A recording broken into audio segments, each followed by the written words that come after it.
श्री कविराज गोस्वामी ने चैतन्य चरितामृत में अद्वैत तत्व का वर्णन किया है।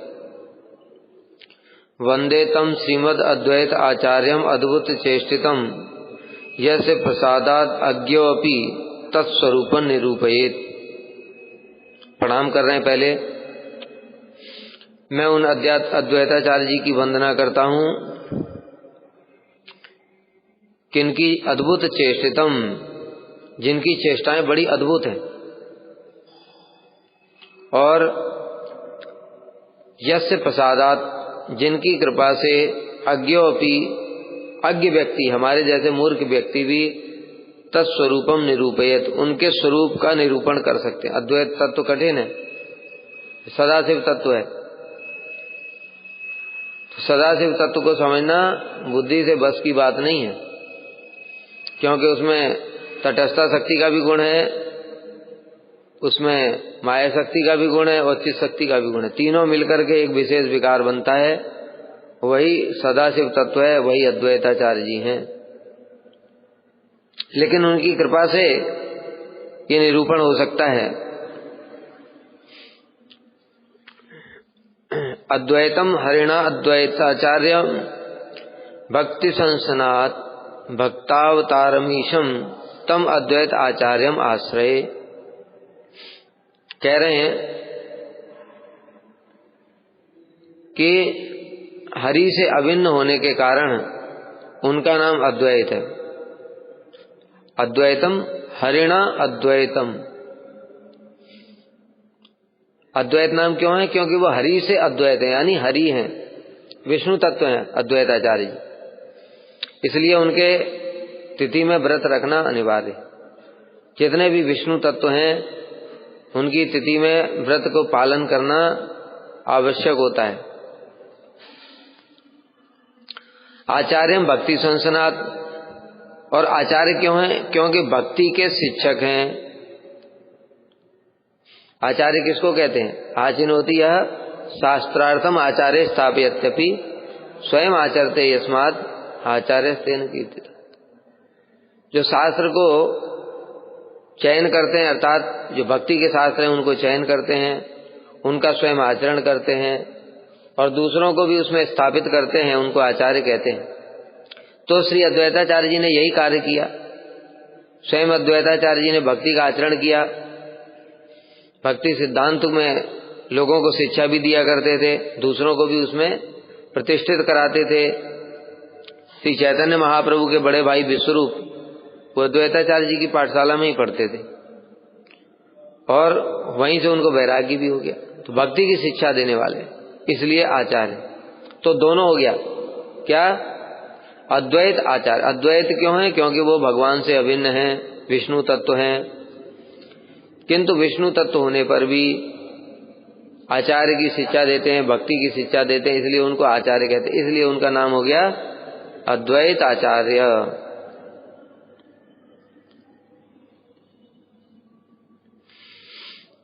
अद्वैत आचार्य गोसाई साक्षात ईश्वर, जहार महिमा नहीं जीवेर गोचर, महाविष्णु सृष्टि करें जगदाधिकार, तार अवतार साक्षात अद्वैत आचार्य।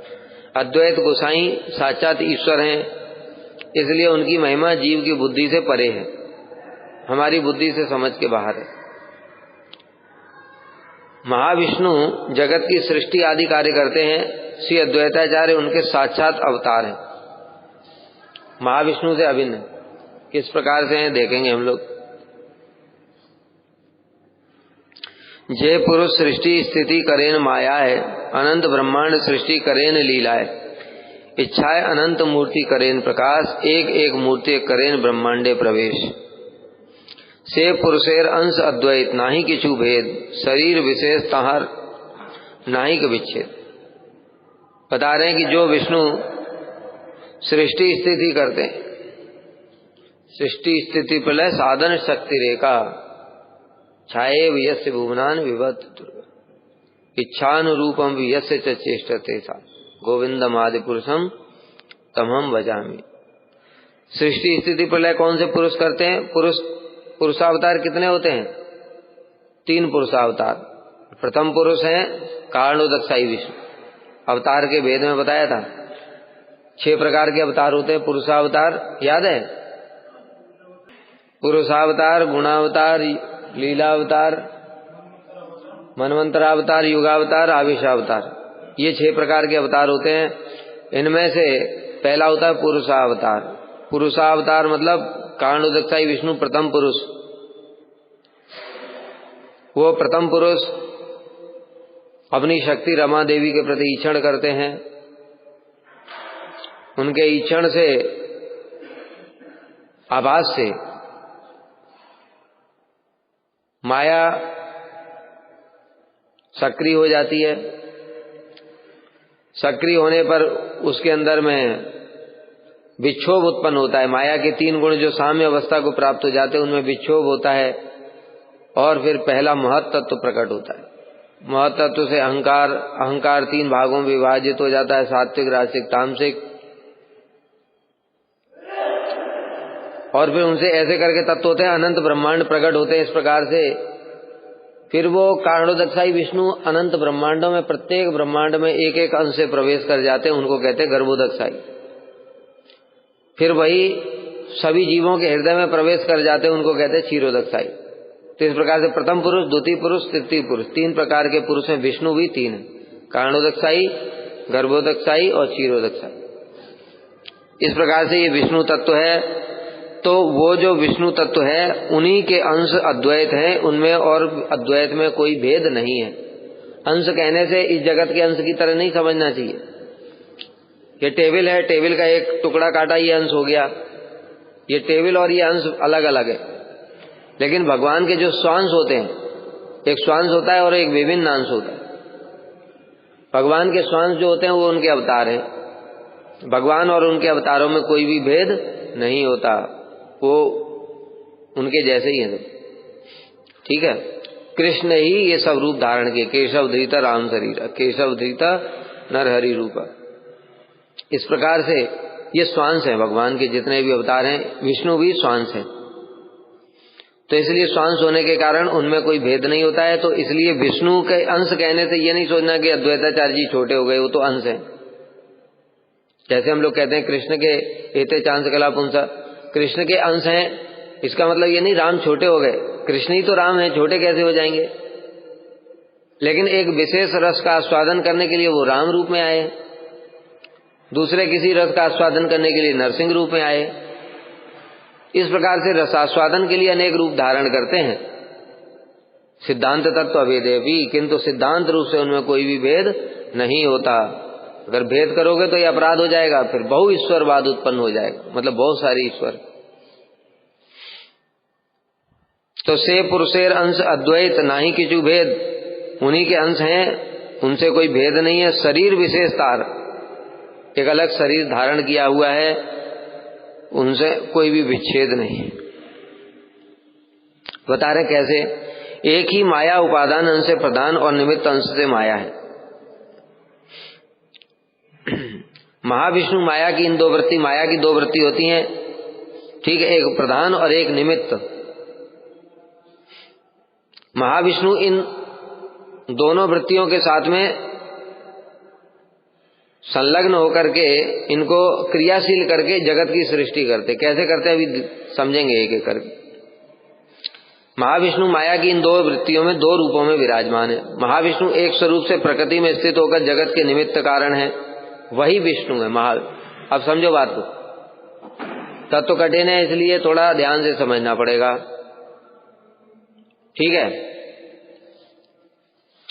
महाविष्णु सृष्टि करने की इच्छा करते हैं। जब इच्छा करते हैं, ये इच्छा ही, उनकी इच्छा ही निमित्त है। जैसे निमित्त क्या होता है? एक मुख्य प्रयोजन होता है, एक गौड़ प्रयोजन होता है। ठीक है। मुख्य प्रयोजन क्या है? एक कुम्हार होता है ना, कुम्हार है, उसने घड़ा बनाने के लिए इच्छा किया। अब घड़ा बनाने की केवल इच्छा करने से कुछ होगा क्या? इच्छा करने से कुछ नहीं होगा।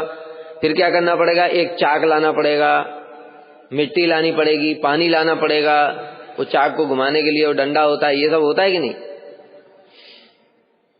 तो जो कुम्हार है ये जो मिट्टी है, पानी है, इनको कहते हैं उपादान।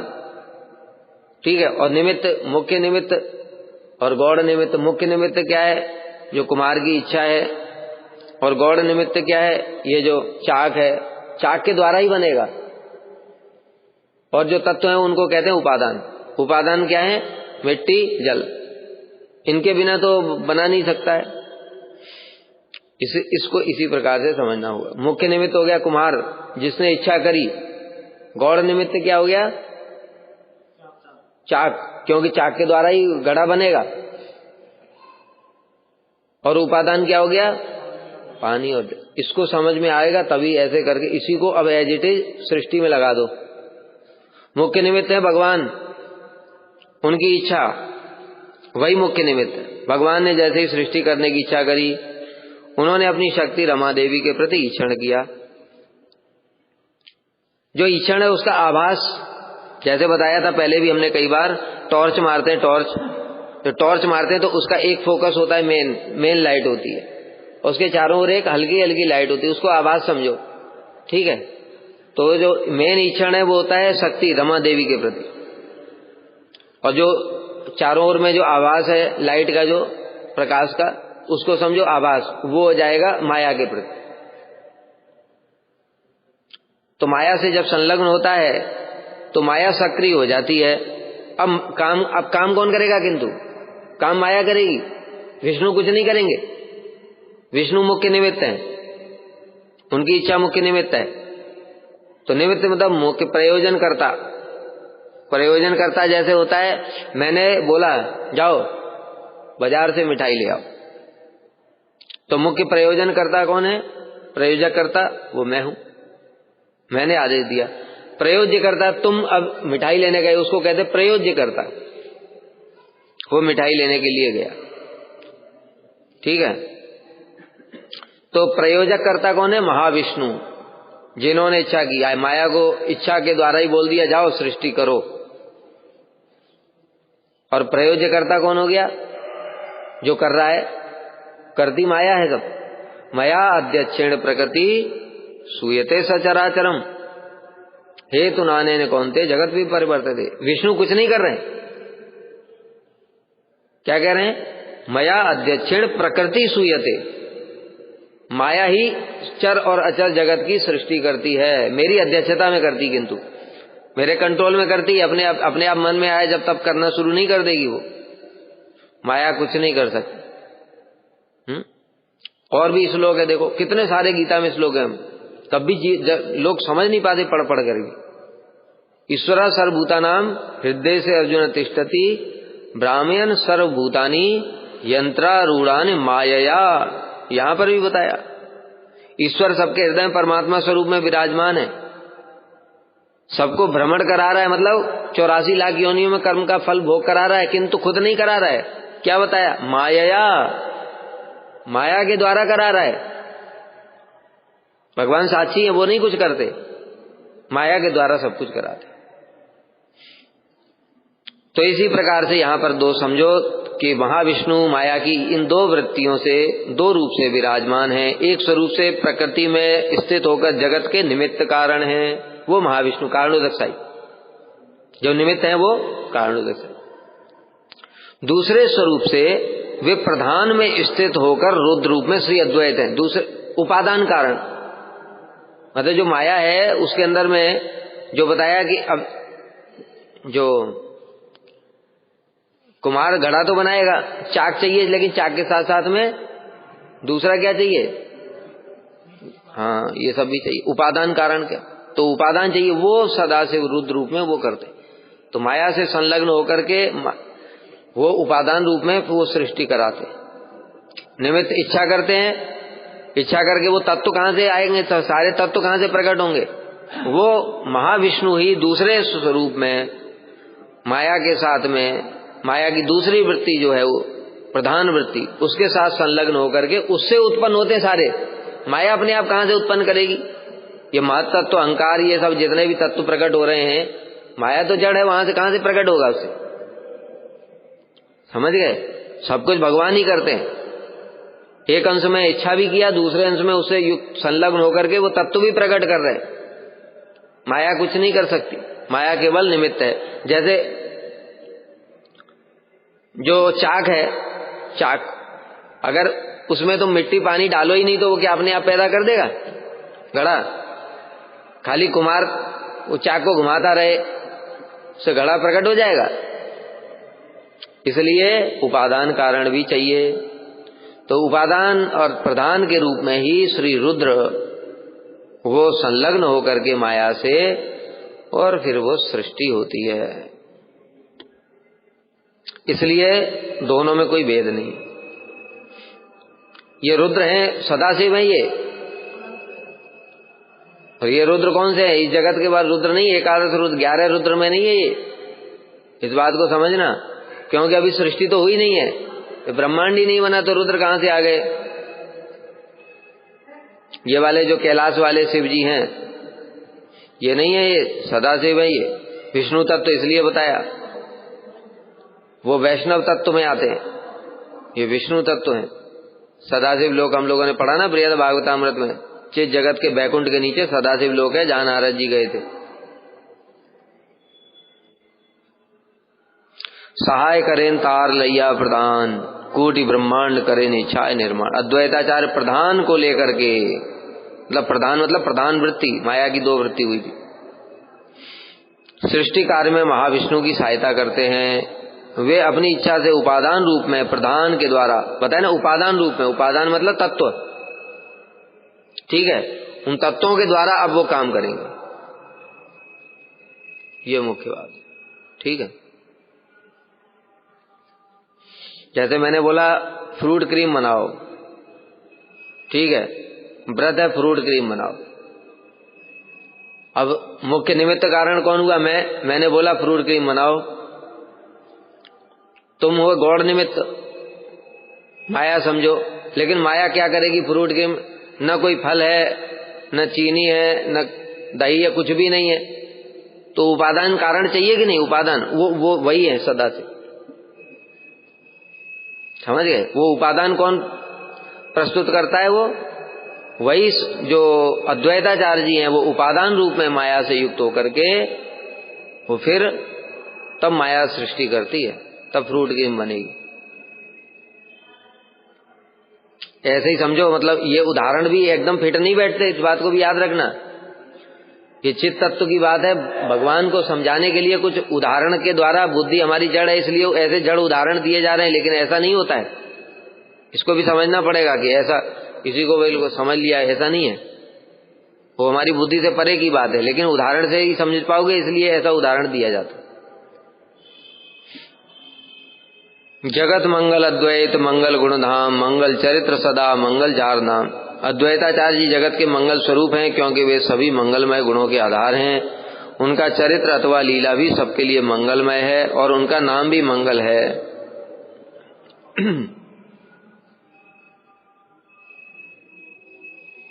अद्वैताचार्य प्रभु का एक नाम मंगल था। क्यों?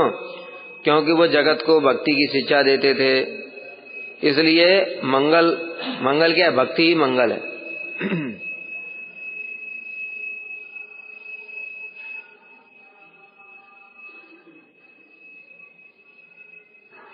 देखो बता रहे हैं, वे नैमित्तिक अवतार रूप में प्रकृति में उपादान शक्ति का संचार करते हैं। उपादान शक्ति का संचार करते हैं। जैसे पहली शक्ति किसने संचार किया? कांडोदकसाई ने।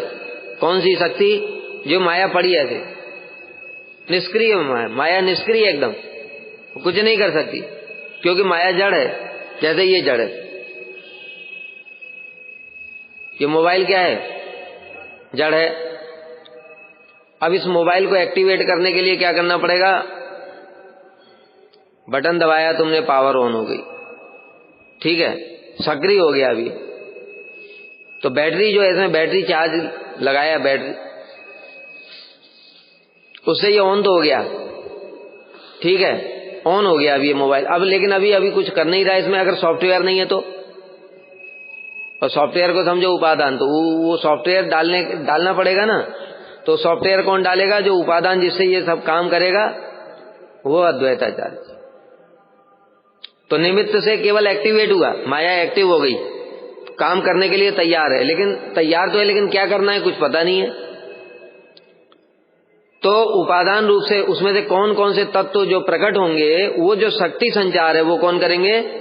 अद्वैताचार्य। इसलिए मैंने बताया ना कि जड़ उदाहरण हम दे रहे हैं तो समझ नहीं सकते उसके द्वारा भी, केवल उससे अनुमान लगा सकते हो कि ऐसा होता होगा। ठीक है। उपादान शक्ति का संचार करते हैं।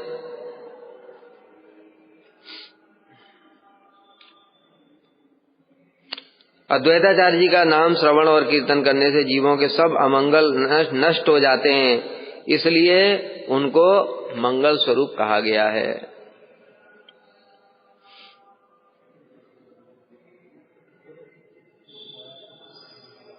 कोटि अंश कोटि शक्ति कोटि अवतार एता लैया सृजे पुरुष सकल संसार। और बता रहे हैं जो महाविष्णु है वो कैसे सृष्टि करते हैं, केवल एक आदमी का काम नहीं है। बताया क्या? अनंत ब्रह्मांड प्रकट हुए, अनंत ब्रह्मांडों में फिर अनंत अंश से प्रवेश भी तो हुए, तो इसलिए अनंत अंश कोटि शक्ति, करोड़ों प्रकार की शक्तियां संचार करी इसमें। करोड़ों प्रकार की शक्ति कैसे? जैसे बताया माया की, देखे हम लोग हमारे शरीर में ही देखो, सुनने की शक्ति, बोलने की शक्ति, देखने की शक्ति, सूंघने की शक्ति, कितनी प्रकार की शक्तियां हैं, चलने फिरने की शक्ति। तो उसी प्रकार से जगत में इतने सारी चीजें हैं, फिर ब्रह्मा जी के पास कितनी प्रकार की शक्तियां हैं। उन सब शक्तियों के द्वारा ही ये जगत का सृष्टि हुआ, उसके द्वारा ही जगत चल रहा है। माया जैसे दुई अंश निमित्त उपादान, माया निमित्त हेतु उपादान प्रदान। पुरुष ईश्वर ऐसे द्विमूर्त हैया, विश्व सृष्टि करे निमित्त उपादान ले। माया की दो वृत्ति है, वृत्ति हमने पहले ही बता दिया था। शक्ति और वृत्ति में क्या अंतर है बताओ?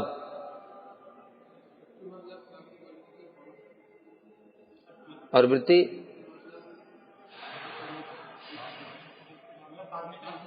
हाँ, कार्य करने की भावना। जैसे बताया था कि किसी में चलने की शक्ति है लेकिन चलने की इच्छा ही नहीं है, तो पड़ा रहेगा वो। देखने की शक्ति, आंखें ठीक है लेकिन देखना ही नहीं चाहता है, मुंह घुमा लिया या आंख बंद कर लिया, ये वृत्ति नहीं है। ठीक है। सुनने की शक्ति है कथा, लेकिन कथा में आता ही नहीं है, वृत्ति नहीं है। उसी प्रकार से माया की दो वृत्ति होती हैं, एक होती निमित्त, एक होती है उपादान। अब ये जो दो वृत्ति है माया की, इन दो वृत्तियों के लिए विष्णु ही दो स्वरूप धारण कर लेते हैं।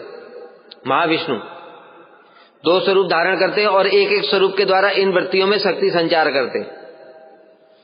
इन दो वृत्तियों से ही सारा ब्रह्मांड बनेगा। पहला तो क्या? निमित्त। निमित्त मतलब जो माध्यम है, माया करने वाली वही है, इसलिए उसके अंदर में निमित्त रूप में कारणोदक ने ईक्षण किया, ईक्षण करके उस वृत्ति को एक्टिव कर दिया। तो माया की अब जैसे माया एक्टिव हो गई तो अब उसके अंदर इच्छा आ गई, मैं सृष्टि करूं। अभी खाली इच्छा से क्या होगा, कुछ है ही नहीं। तो जैसे ब्रह्मा जी सोच रहे मैं सृष्टि करूं, क्या है उनके पास सब कुछ है फिर भी कुछ नहीं कर पाए, ऐसे ही माया भी कुछ नहीं कर सकती। तो उपादान कहां से, तत्व कहां से आएगा? महत तत्व, अहंकार, ज्ञान व्यान, ये सब कहां से आएगा? इसलिए उपादान, कारणोदक ने दूसरा स्वरूप धारण किया अद्वैताचार्य के रूप में, और उसमें उपादान रूप में शक्ति संचार करी, उससे महत तत्व प्रकट हुआ। महत तत्व से अहंकार, अहंकार सात्विक राजसिक अहंकार, सात्विक अहंकार से मन और इंद्रियों के देवता, राजसिक अहंकार से 5 ज्ञानेन्द्रियां, 5 कर्मेंद्रियां, तामसिक अहंकार से 5 महाभूत और 5 तन्मात्रा। इस प्रकार से ये सृष्टि हो गई, ये कहना चाहते हैं। आपने पुरुष विश्वेर निमित्त कारण अद्वैत रूपे उपादान हन नारायण। निमित्तान से करे ते हो माया ते ईक्षण, उपादान अद्वैत करें ब्रह्मांड सृजन। देखो जो बताया वही सब बातें। यद्यपि सांख्य माने प्रधान कारण, जड़ हिते कबू नहीं जगत सजन। निज सृष्टि शक्ति प्रभु संचारे प्रधाने, ईश्वरेर शक्ति तबे तो है निर्माण। कारणोदक साई नारायण, नारायण क्यों बोला कारणोदक साई को? नारायण तो बैकुंठ में रहते हैं, कारणोदकशाही नारायण क्यों बोला? कारणोदकशाही तो विष्णु है, नारायण तो वैकुंठ में रहते हैं, कारणोदकशाही वैकुंठ के बाहर हैं। क्योंकि नार अयन, नार माने होता है जल, अयन माने शयन, उसमें जल में शयन करते हैं, कारण समुद्र में, इसलिए गर्भोदकशाही को भी नारायण कहा जाता है। ठीक है, तो इसलिए नारायण कहा गया है। कारणोदकशाही विष्णु जगत के निमित्त कारण होकर निमित्तांश रूप में माया पर दृष्टिपात करते हैं, बता दिया पहले ही।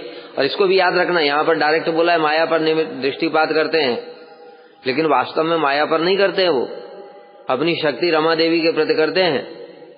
उसका आभास वह माया से संलग्न होता है, आभास के द्वारा ही शक्ति संचार हो जाती है, उनका ईक्षण चिन्ह में है।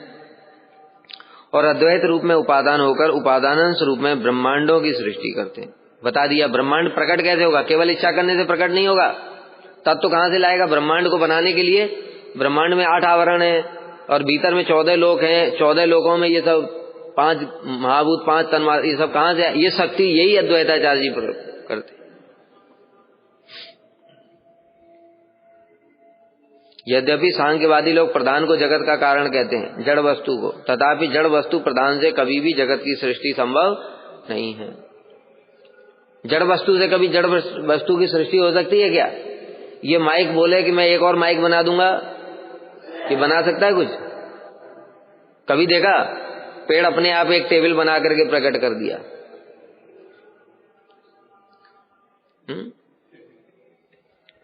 ये दीवार से 10 दीवारें और निकल आई, होता है ऐसा? चेतन वस्तु चाहिए कुछ करने के लिए, चेतन वस्तु जड़ वस्तु को प्रयोग करके बनाती है। ठीक है, लेकिन फिर माया तो जड़ है, फिर वो कैसे कर रही है? क्योंकि उसमें शक्ति का संचार किया गया है। जैसे ये मोबाइल भी जड़ है, लेकिन ये रिकॉर्डिंग कर रहा है, कैसे कर रहा है? क्योंकि इसमें शक्ति का संचार किया गया। शक्ति क्या है? प्रोग्रामिंग। ये कॉल कर रहा है, मोबाइल जड़ है, यहां से अमेरिका में बैठ करके डायरेक्ट कनेक्शन कर दिया, मोबाइल कर रहा है, ये मोबाइल कर रहा है। अरे कितना प्रोग्रामिंग है, कितना टावर लगा हुआ है, समझ गए? वो किसने बनाया? वो सब मनुष्यों ने बनाया। इसलिए मोबाइल कुछ नहीं कर रहा है, यहां से अमेरिका में बैठ के जो कनेक्शन हो रहा है उसके लिए यहाँ प्रोग्रामिंग है, यहां से मैसेज जाता है, टावर को जाता है, टावर से ऐसे कनेक्ट होते होते तब अमेरिका जाता है। कितना सारा प्रोसेस है, वो सब उसमें सॉफ्टवेयर हार्डवेयर का कॉम्बिनेशन हो करके तब जाकर के वो कनेक्ट होता है, बातें होती है। समझ गए? तो इसलिए शक्ति का संचार किया गया इसमें। और देखने में क्या लग रहा है? अरे मोबाइल में बटन दबाया हरा और वह सीधे अमेरिका में बात हो रही है, वाह! अरे खाली हरा बटन दबाने से कुछ नहीं होगा, समझ गए? बीच में एक टावर में भी कभी प्रॉब्लम आ गई, हरा ही हरा रहेगा बस, और वो दिखाता रहेगा कनेक्टिंग कनेक्ट होएगा ही नहीं। तो इस प्रकार से शक्ति संचार की गई है इसमें। जब शक्ति संचार की गई है तब ये काम कर रहा है। कंप्यूटर है, कंप्यूटर में दिखाया तुमने 2x2 कैलकुलेटर है, 4 निकल के आ गया, कहां से? अपने आप निकल आया। उसमें शक्ति संचार की गई, प्रोग्रामिंग की गई। ठीक है, तो इस प्रकार से जो माया है उसके अंदर भी शक्ति का संचार किया है। कोई भी जड़ वस्तु कार्य नहीं कर सकती। जितनी भी तुम देख रहे हो, पंखा हवा दे रहा है, अरे हवा क्या है, अभी क्यों नहीं दे रहा है? क्योंकि उसके अंदर शक्ति संचार नहीं की गई अभी। जैसे ही बटन दबाएंगे शक्ति संचार की जाएगी। पहले करंट जाएगा, करंट मोटर को रोटेट करेगा, मोटर घूमेगी, ऊपर से दिख रहा है पंखा दे रहा है हवा, वास्तव में पंखा हवा नहीं दे रहा है, शक्ति संचार की गई, शक्ति ही मुख्य। उसी प्रकार से माया तो निष्क्रिय है, माया जड़ है, माया कुछ नहीं कर सकती। उसके अंदर पहले शक्ति संचार की किसने? कारणोदकशाही ने ईक्षण किया, तब भी कुछ नहीं कर सकती। दूसरी शक्ति संचार की अद्वैताचार्य जी ने प्रधान रूप में उपादान तत्व प्रकट होने के लिए, उससे फिर सृष्टि प्रसव शुरू हुआ। महत तत्व, अहंकार, ये सब सृष्टि प्रकट होते गए, एक के बाद एक तत्व, सारे तत्व 24 तत्व प्रकट हो गए। तब ब्रह्मा जी का आगे का काम, ब्रह्मा जी उससे भी नीचे हैं, ब्रह्मा जी कुछ नहीं कर सकते। ब्रह्मा जी की स्थिति कैसे है? जैसे भंडारी है, जाकर के वहां बोल दिया नीचे जाकर के, जो अमनिया करते हैं, जाओ फ्रूट क्रीम बनाओ। कहते काहे की फ्रूट क्रीम बनाए? हवा में बनाए क्या? अरे फल तो लाओ। तो भंडारी क्या करेगा? फल ला करके देगा, लो ये सेब है, ये केला है, ये दूध है, ये दही है, ये चीनी है, सब मिला करके अब वो करेंगे।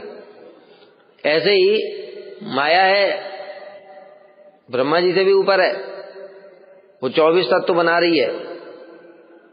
ठीक है, सृष्टि के संदर्भ में कह रहे हैं माया ब्रह्मा जी से ऊपर। ठीक है, वो 24 तत्व बना करके देती है, तब ब्रह्मा जी सृष्टि करते हैं, नहीं तो ब्रह्मा जी कुछ नहीं कर सकते।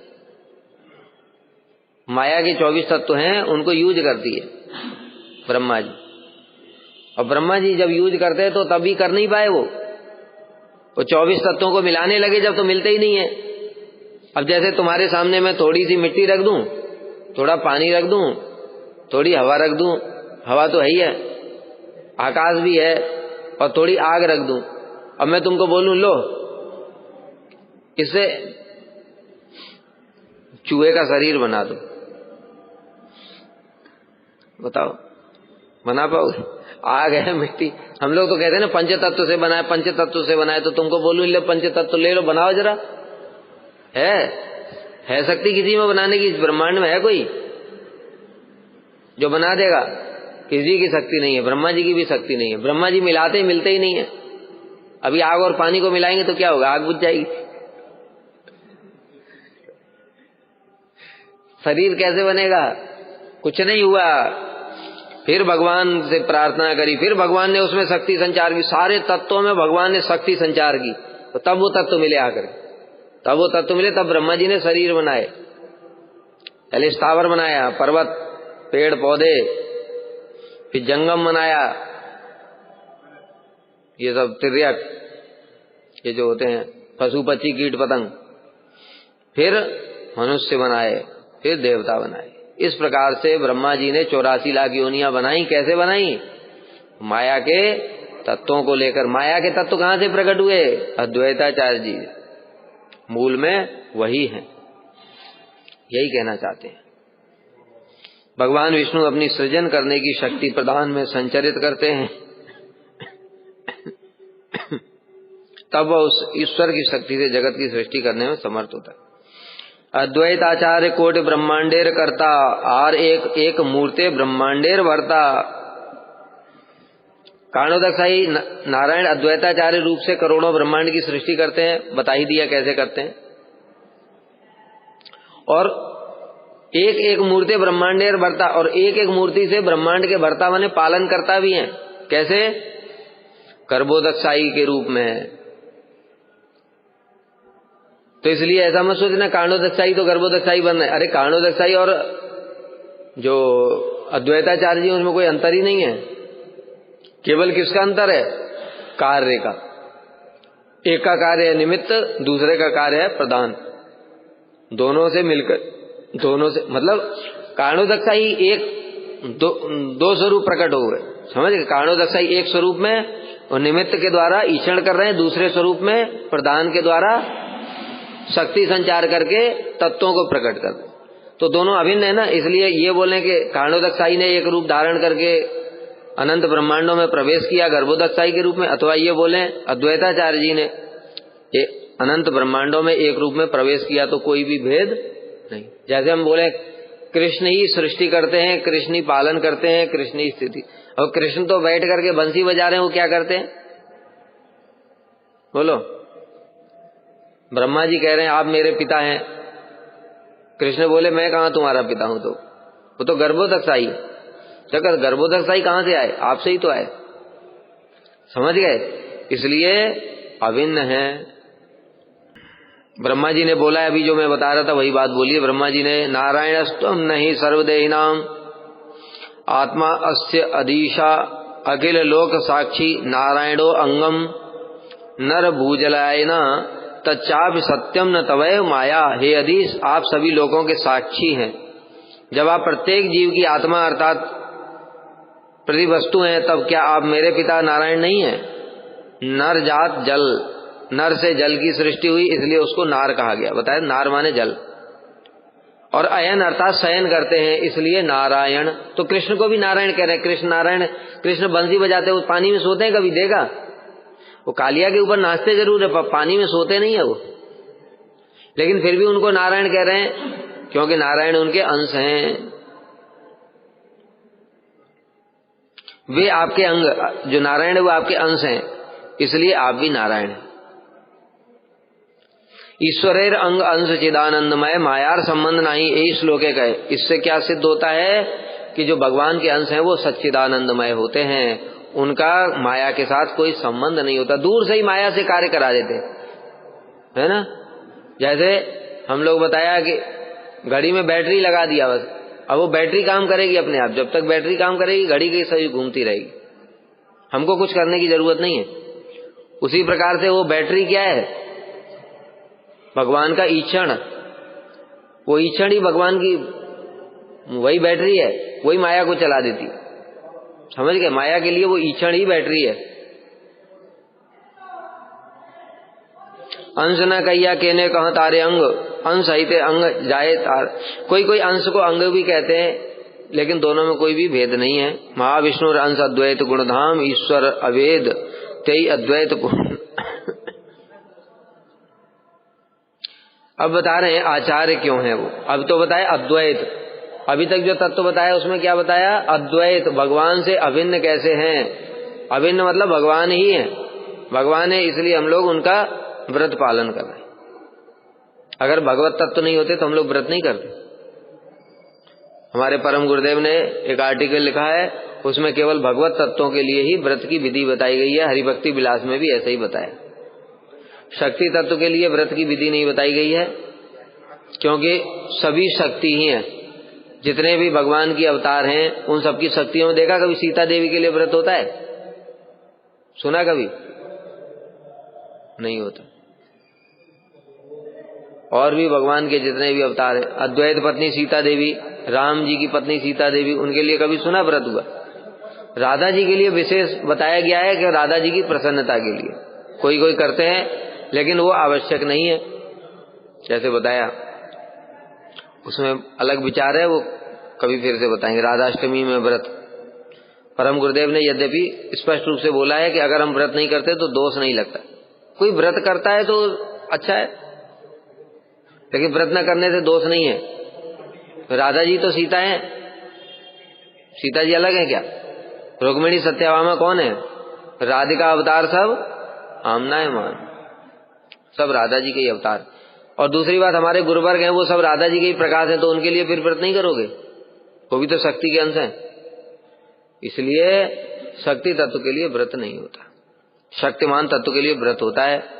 अभी अद्वैत सप्तमी है, फिर नित्यानंद त्रयोदशी आएगी, वराह देव वराह द्वादशी, वामन द्वादशी, नरसिंह चतुर्दशी, राम नवमी, श्री कृष्ण जन्माष्टमी, और कौन से अवतार रह गए?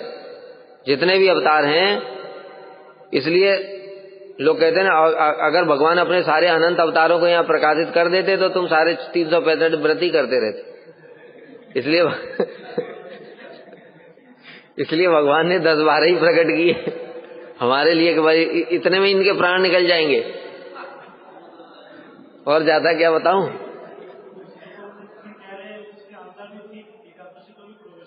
हाँ, एकादशी में इसलिए शक्ति संचार कर दिया कि तुम लोग ये वाले व्रत करो, इससे तुम्हारा मंगल हो जाएगा, और मैं थोड़े से अवतार तुम्हारे सामने प्रकट कर देता हूँ, जिससे कि तुम इन दिनों में भी कर लेना, और करने की जरूरत नहीं है। नहीं तो अनंत अवतार हैं, मतलब 365 से भी ज्यादा है। अब क्या करते बताओ? पारण कब करते? मरने के बाद ही पारण होता है।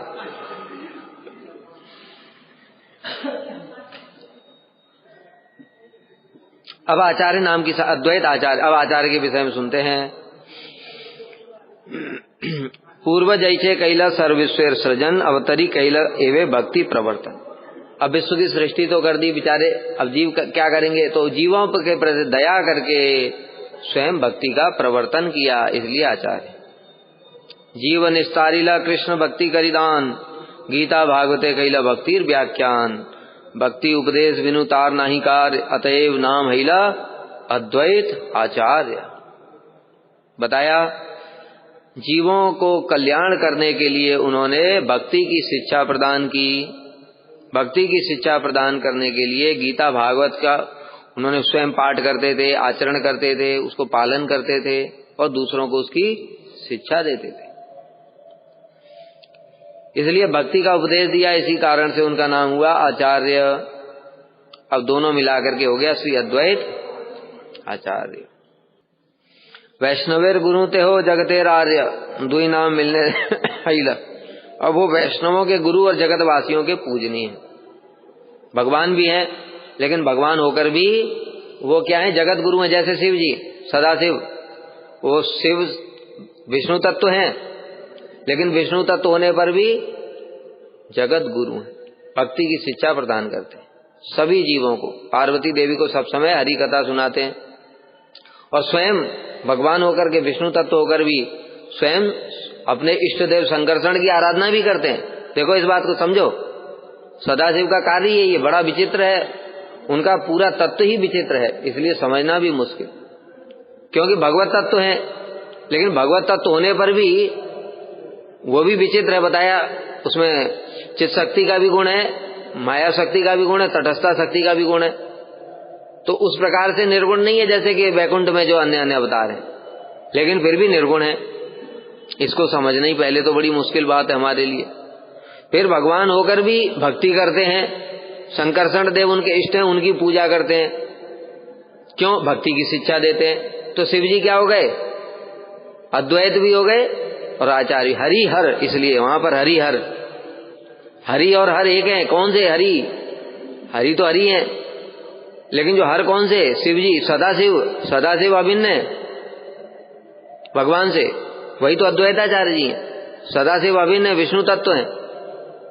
इसलिए हम लोग शिव क्या होता है? चतुर्दशी, शिव चतुर्दशी में इसलिए व्रत करते हैं हम लोग, हमारे गुरु जी करते थे। ठीक है, तो हरि और हर तत्व सिद्धांत की दृष्टि से एक हुए, लेकिन आचार्य जो भक्त है वो भी भगवान से अभिन्न होते हैं। इस दृष्टिकोण से हरिहर दो दृष्टिकोण हो गए। तत्व से सदाशिव तत्व एक है, ठीक है, विष्णु से अभिन्न है। जैसे यहां पर बताया कारणोदकसाई और अद्वैताचार्य जी अभिन्न है, वही अद्वैताचार्य जी सदाशिव है प्रधान रूप में, ठीक है। तो वो हरिहर है एक। किंतु बड़ी विचित्र बात है तो स्वयं भगवान, किंतु फिर भगवान की उपासना स्वयं करके जगत के जीवों को शिक्षा देते हैं कि देखो मेरे प्रभु हैं ये। संकर्षण देव उनके इष्टाराध्य हैं, उनकी भक्ति करते हैं, पार्वती जी के साथ में नृत्य कीर्तन करते हैं, उनका हरिनाम करते, भजन करते सदाशिव। तो आचार्य भी हैं वही अद्वैताचार्य जी। अब देखो स्वयं महाविष्णु हैं, महाविष्णु होने पर भी अपने इष्ट देव कौन है उनके? महाप्रभु कृष्ण, उनकी आराधना करते हैं, आराधना करके दिखाते हैं देखो मैं, मेरे इष्ट देव ही है और मैं भक्त हूं। तो भक्तावतार भी है वो, इसको समझना ही मुश्किल है इसलिए, ठीक है। यही अद्वैत यही अद्वैत तत्व है। जब वो भक्ति की शिक्षा दे रहे हैं तो वो आचार्य हैं, और जब वो भगवत रूप में है तो वो भगवान। तो भगवान होकर भी भक्ति की शिक्षा दे रहे हैं, इसलिए अद्वैत आचार्य। कमल नयनेर ते हो जाते अंग अंश, कमलाक्ष बलि धरे नाम अवतंस। अब उनका एक नाम, जब बचपन में एक नाम क्या था, उनके पिताजी का नाम क्या है? श्री कुबेर पंडित। श्री कुबेर पंडित जी ने सदाशिव की बड़ी उपासना करी और पुत्र की कामना करी। तो सदाशिव जी ने कहा ठीक है, मैं ही तुम्हारे पुत्र के रूप में आऊंगा। तो वही सदाशिव जी पुत्र के रूप में आए, अद्वैताचार्य के रूप में। जो अद्वैताचार्य के रूप में अब सदाशिव है, तो बता विष्णु तत्व है वो, कितने सुंदर होंगे। भगवान के जो स्वरूप है कैसा है, हमारी कल्पना से भी परे। इसलिए उनके नेत्र कैसे हैं? कमल के समान। इसलिए उनका नाम एक क्या था? कमलाक्ष, कमल अक्ष। कमल नयनेरते हो, उनके नयन नेत्र कैसे? कमल के समान हैं। जाते अंग अंश, कमलाक्ष बलि धरे नाम अवतंस, इसलिए उनको कमलाक्ष कहते हैं। और चतुर्भुज पीतवास, जैसे नारायण की तरह उनका चतुर्भुज पीतवास है। अद्वैत आचार्य ईश्वरेर अंशवर्य तार तत्व नाम गुण सकली आश्चर्य, उनका सब कुछ नाम गुण इत्यादि सब कुछ आश्चर्य है, आश्चर्यजनक। और उनका सबसे विशेष कार्य जीवों पर, देखो खुद तो भक्ति कर रहे हैं, भगवान होकर भी भक्ति कर रहे हैं, दूसरा भक्ति की शिक्षा दे रहे हैं, और इससे भी बढ़कर के उन्होंने क्या कार्य किया, जो महाप्रभु को जगत में लेकर के आए। उस समय भारत की स्थिति अच्छी नहीं थी, लोग भक्ति करते ही नहीं थे, भक्ति के नाम पर आडंबर चलते थे, जैसे आजकल भी चल रहे हैं। तो अद्वैताचार्य जी ने जगत की स्थिति को देख करके बड़े चित्त द्रवित हो गया। उन्होंने कहा मैं भगवान को प्रकट कराऊंगा, अगर भगवान स्वयं प्रकट नहीं हुए तो चतुर्भुज रूप धारण करके इन सब का विनाश कर दूंगा। इसलिए भगवान को प्रकट कराने के लिए उन्होंने फिर शास्त्र पढ़े। शास्त्र में देखा तुलसी दल मात्रेण जलस्य चुलुकेन वा विक्रीडिते स्वमात्मानम भक्तेभ्यो भक्तवत्सल। शास्त्र में श्लोक पढ़ा कि तुलसी दल और गंगा जल देकर के कोई भी भगवान की आराधना करता है तो भगवान उसके हाथों खुद बिक जाते हैं। इसलिए गंगा जी में गए, गंगा जल लिया, उसमें तुलसी दल दिया और आह्वान किया, उनकी हुंकार भगवान के पास तक पहुंच गई, भगवान का सिंहासन डोलने लगा। कहते अद्वैत बुला रहा है, इसलिए भगवान तो प्रकट होते ही, वैसे भी देखो महाप्रभु तो आते, लेकिन अद्वैताचार्य जी के कारण जल्दी आ गए। कब आते, वो अपने हिसाब से आते। इसलिए भगवान के अवतार के मुख्य कारण और गौड़ कारण, मुख्य के मुख्य राधा जी के भावों का आस्वादन करना, और मुख्य का गौड़ है तुलसी दल मात, यही जो। इसलिए जब महाप्रभु जब प्रकट हुए, एक दिन भगवत आवेश में थे तो बोलने लगे नाड़ा नाड़ा, सब नाड़ा नाड़ा सोच रहे कौन किसको बुला रहे, नाड़ा किसका नाम है, किसी का नाम ही नहीं है। तो फिर प्रभु से पूछा प्रभु कौन, कहते हैं वो अद्वैत मुझको बुला करके वहां छुप करके बैठा हुआ है, बुला करके लाओ उसको। भक्त लोग गए दौड़ करके, शांतिपुर से बुला करके लाए। अद्वैताचार्य जी छुप गए, नंदनाचार्य के भवन में कहने लगे कि अगर मेरे प्रभु हैं तो वो पहचान लेंगे मुझे कि मैं यहाँ आ गया हूँ, तब जाऊंगा। तो रमाई पंडित जब आए लौट करके, महाप्रभु ने तुरंत, उन्होंने अभी कुछ बोला ही नहीं, महाप्रभु पहले ही कहने लगे अच्छा तो मेरी परीक्षा ले रहा है, उसको बुलाओ जल्दी, नंदन आचार्य के भवन में छुपा हुआ है, जल्दी बुलाओ उसको। तुरंत रमाई पंडित लौट करके गए, प्रभु ने तो सब जान लिया, जल्दी चलो अब। और फिर उसके बाद में धूप दीप पुष्प लेकर के आए, सीता ठाकुरानी भी साथ में आई, दोनों ने मिलकर के महाप्रभु का पूजन अर्चन किया।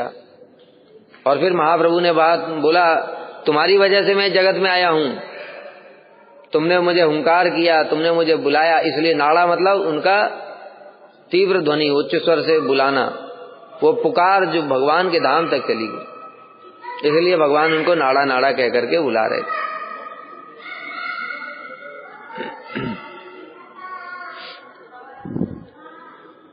जहां तुलसी दले जहां हुंकारे स्वगण सहित चैतन्य अवतारे, बता दिया। जहां द्वारा कैला प्रभु कीर्तन प्रचार, जहां द्वारा कैला प्रभु जगत निस्तार, जिनके द्वारा महाप्रभु ने कीर्तन प्रचार किया, जगत का उद्धार किया। आचार्य गोसाई गुण की महिमा अपार, जीव कोटि कोथाए पाए विकतार पार। अरे आचार्य गोसाई की महिमा अपार है, उनको जीव कैसे उनको पा सकता है, उनकी महिमा को समझ सकता है। आचार्य गोसाई चैतन्य मुख्य अंग, आर एक अंग तार प्रभु नित्यानंद। आचार्य गोसाई प्रभु के एक अंग हैं, मतलब अंश हैं, और उनके भी प्रभु कौन है, आर एक अंग तार प्रभु। अद्वैताचार्य जी के प्रभु हैं कौन, नित्यानंद प्रभु। वो सबके प्रभु हैं, जितने अवतार हैं सब मूल हैं। वो कैसे, कृष्ण से द्वितीय प्रकाश बलदेव प्रभु, बलदेव प्रभु से मूल संकर्षण, मूल संकर्षण से महासंकर्षण, महासंकर्षण से कारणोदकसाई, वही कारणोदकसाई अद्वैताचार्य। तो नित्यानंद प्रभु कितने ऊपर हैं, इसलिए कह रहे हैं तार प्रभु नित्यानंद। महाप्रभु के अंग हैं, लेकिन अद्वैताचार्य जी के प्रभु हैं।